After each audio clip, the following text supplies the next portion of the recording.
There is a major incident, Grenfell Tower, W11 1WH at the moment. The entire emergency staircase is alight. No one can get in or out of the building. We need people here urgently.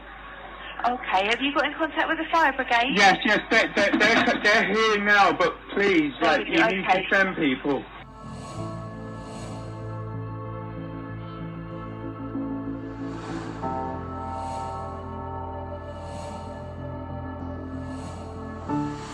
What happened in the early hours of last Wednesday morning was one of the most unimaginable tragedies our country has seen in many years. As of this morning, 79 people have been confirmed dead or listed as missing, presumed dead, and with work still ongoing to recover the bodies, sadly the death toll may rise further. We already know that many children are among the dead, and that in some cases whole families perished. And those who survived have lost loved ones, friends, neighbours, and in many cases, everything they own. Mr. Speaker, it should never have happened. The people who died and lost their homes, this happened to them because they are poor. We are in one of the richest spaces, not just in London, but in the world.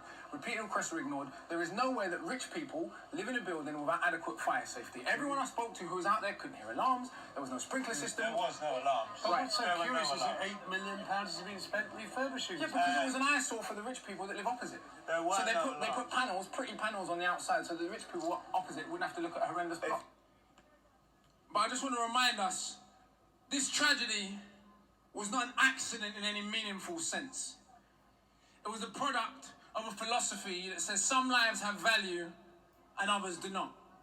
A product of a philosophy that says that people that live in social housing apparently should not even be able to sleep safely in their beds.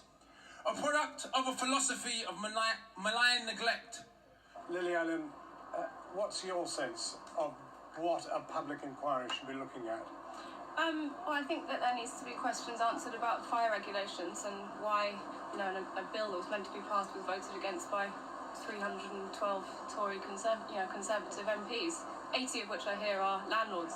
There has to be a conflict of interest there, and that needs to be investigated. I think... You think basically the property involvement of MPs, particularly Conservative MPs, affects their judgment on what should be done? Oh, I don't want to get myself into a libelous situation, but to me, that's what's being said here on the ground. I think there's a lot of anger here towards the council, how they've dealt with people's concerns building up to this event, and how they've dealt with things after the event as well. This is a message to the government, and I hope this message breaks through. Regulate them before we regulate you. This is a message to the government, and I hope it gets through. Please arrest them before we arrest you.